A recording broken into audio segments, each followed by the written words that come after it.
Hey guys, welcome back to The Bright Side. Macy here, The Bright Side Girl, and today I am doing my July wrap-up.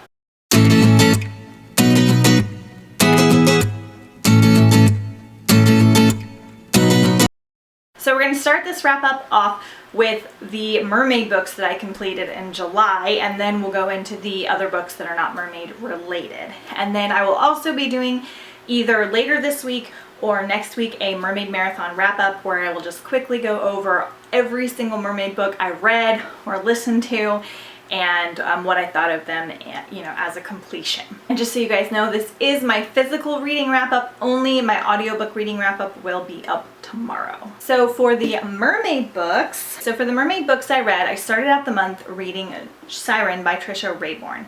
This is the first in a trilogy about a young girl who has like a summer home or a summer apartment near the East Coast. And there's kind of some like myths and folklore and things like that about sirens in the area. Something tragic happens with her sister and she winds up going back to her summer estate like before the beginning of the school year to kind of solve some mysteries.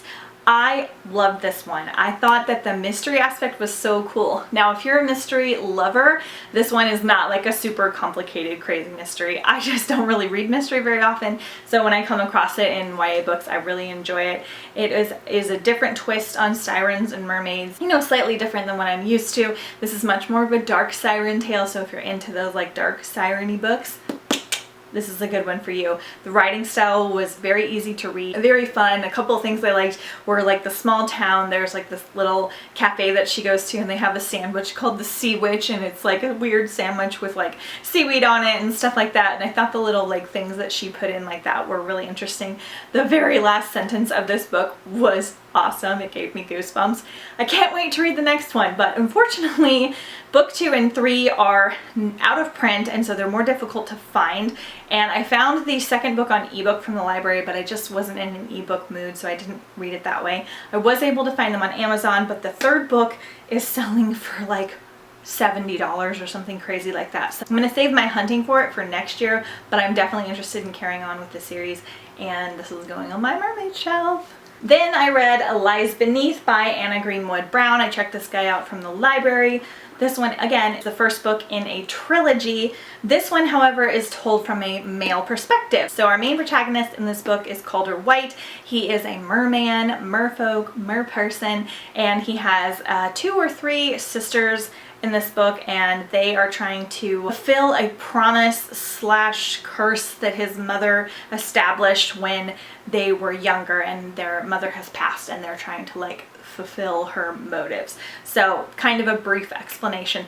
A little bit different. The mermaids are able to like go in lakes and lagoons and things like that too, which is kind of cool. I was really excited to read from a male perspective because I haven't done that for a mermaid book, and I thought that was pretty unique. I unfortunately didn't really like Calder, and he wasn't unlikable in a likable way, if that makes sense. I've read a lot of books where the male protagonists are kind of obnoxious or ornery or cocky or whatever, and I actually enjoy it, or it doesn't really bother me. In this one, I just didn't really like it, and I thought their motive for the entire book, like what they were trying to do, was kind of far-fetched, even for a fantasy, like mermaid paranormal tale. And I can't really go into it without spoiling it, but I did kind of enjoy the romance in here. I enjoyed, like, again, this is told in like a small town setting. I enjoyed that part of it. It's set near Lake Michigan, so that was kind of fun. Yeah, I enjoyed it enough to carry on, but it wasn't like one of my favorites. It's probably one of my least favorites of the year for sure, but maybe of all time. But the ending was very good and very surprising in a way I was not expecting. So the last like 50 pages, I was really shocked about what happened, especially enough to continue on with the series. So I did enjoy it, and if you're looking for like a different kind of mermaid tale for sure, then this is a good one. And I jumped into Daughter of the Pirate King, and I also read Daughter of the Siren Queen, and these ones were awesome, by Trisha Levenseller.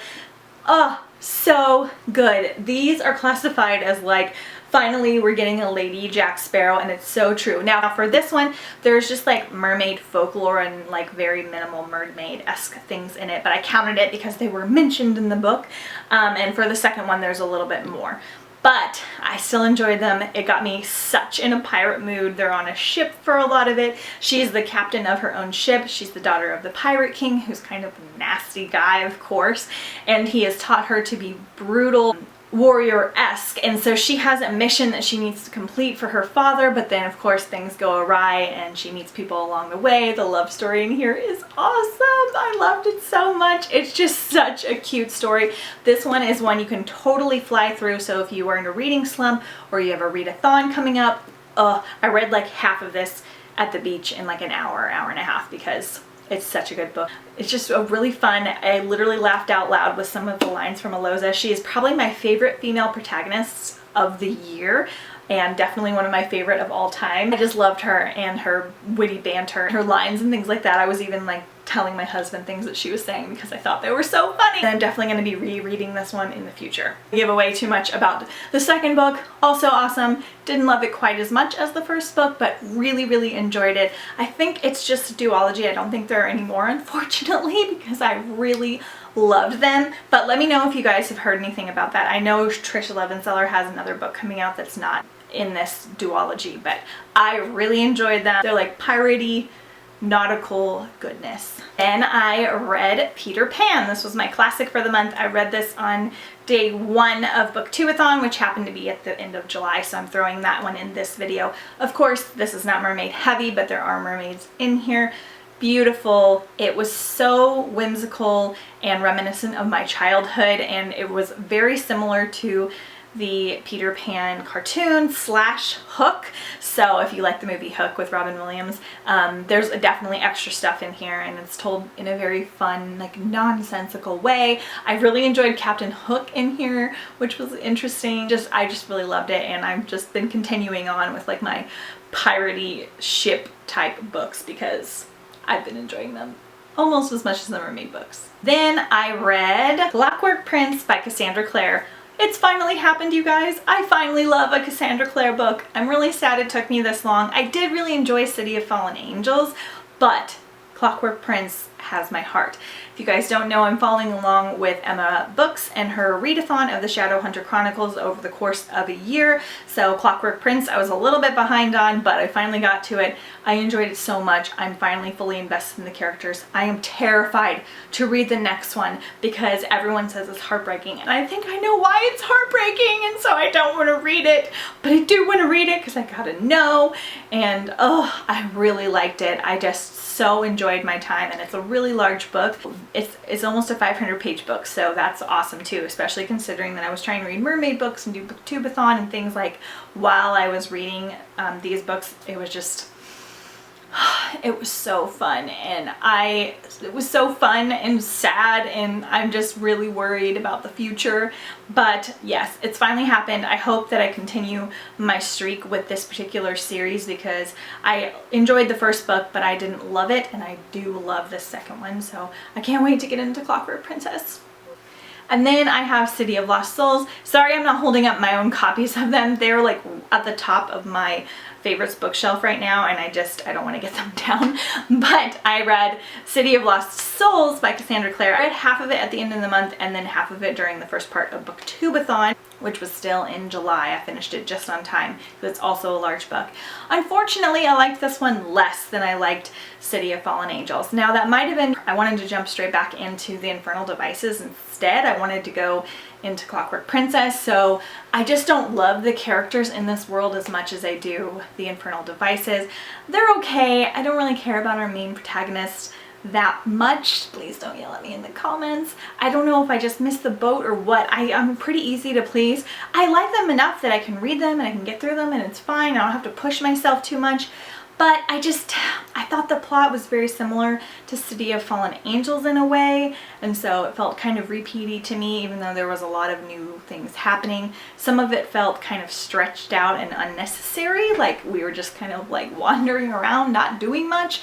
That's pretty much all I can say vaguely because I don't want to spoil the series. I will read the last book because I feel so proud of myself that I'm almost done with the Mortal Instruments. but I'm just not as thrilled about it, unfortunately. I was hoping my love for Cassandra Clare was just going to skyrocket, but with the Mortal Instruments, it's just kind of going like this a little bit. So yeah, so that's how I felt, and we'll see how City of Heavenly Fire goes. And that is all for my reading wrap up for July. Stay tuned for my audiobook wrap up coming up tomorrow, and that Mermaid Marathon wrap up. When they're done, I will link them in the comments down below. As usual, I put Goodreads links down below for all the books that I have read, so if you guys want to add them to your TBR, you can go and click on them. Let me know if you've read any of these books or what you're planning to read for August, and I'll see you guys next time on The Bright Side. Bye!